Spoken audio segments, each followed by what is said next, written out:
Hi friends, చాలా రోజుల నుంచి వీడియో ఏం పెట్టలేకపోతాను. ఎందుకంటే కొంచెం వర్క్ ఉండడం వల్ల వర్క్లో బిజీగా ఉండా. ప్రజెంట్ అయితే మేము తిరుపతి బస్ స్టాండ్లో ఉండా. బస్ స్టాండ్ నుంచి చెన్నైకి వెళ్ళాలా. Chennai Madhavaram bus stand. ఎందుకంటే మా ఫ్రెండ్ పెళ్ళి ఉంది, పెళ్లి కోసం వెళ్తా అంట కేరళకి. యాక్చువల్లీ కొచ్చి ప్రజెంట్ తిరుపతిలో ఉండా. ఎర్లీ మార్నింగ్ 4 o'clock అయింది. ఇటు నుంచి బయలుదేరే వరకు 3 గంటలు అవుతుంది. చెన్నై మాధవరం బస్ స్టాండ్ చేరే వరకు. అటు నుంచి ట్యాక్సీ తీసుకొని డైరెక్ట్ వెళ్ళిపోవడమే చెన్నైకి.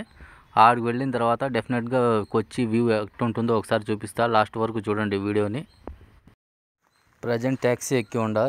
ఈ నుంచి డైరెక్ట్ ఎయిర్పోర్ట్కి పోతాం. ఇప్పుడు ఈ దారిలో ఎక్కువ హెవీ ట్రాఫిక్ ఉంటుంది. ఎందుకంటే మార్నింగ్ టైం అయితే ఎక్కువ జాబ్స్కి వీళ్ళు వెళ్ళే వాళ్ళు ఉంటారు కదా, అందుకోసం హెవీ ట్రాఫిక్ ఉంది. పక్కన చూస్తే హెవీ ట్రక్స్ బస్సెస్ పోతా ఉన్నాయి. నాకైతే గుండెలు దడలా కొట్టుకుంటా ఉన్నాయి. ఇది చూడండి, బస్సోడు ఎంత దగ్గరగా పోతున్నాడో. వీళ్ళకైతే డైలీ దారిలో పోయి అలవాటు అయిపోతూ ఉంటుంది. మాకైతే భయం కదా కొత్తగా పోయే వాళ్ళకి. ఇప్పుడు ఫ్లైట్లో వెళ్ళే వీడియో చూపిస్తా, అది కూడా చూసేయండి ఒకసారి. చూడండి వ్యూ ఎట్టుందో ఒకసారి. చాలా బ్యూటిఫుల్గా ఉంది పైనుంచి చూస్తా అంటే. ఎంత అందంగా ఉందో ఈ సిటీ. పెద్ద పెద్ద అపార్ట్మెంట్స్, గ్రీనరీ చాలా బాగుంది. ఎక్సలెంట్. కేరళ అంటేనే గ్రీనరీకి మారుపేరు. అంత బాగుంది ఇది చూసేదానికి పైనుంచి అయితే. వీడియో లాస్ట్ వరకు చూడండి, మీకు నచ్చుతుంది అనుకుంటున్నా.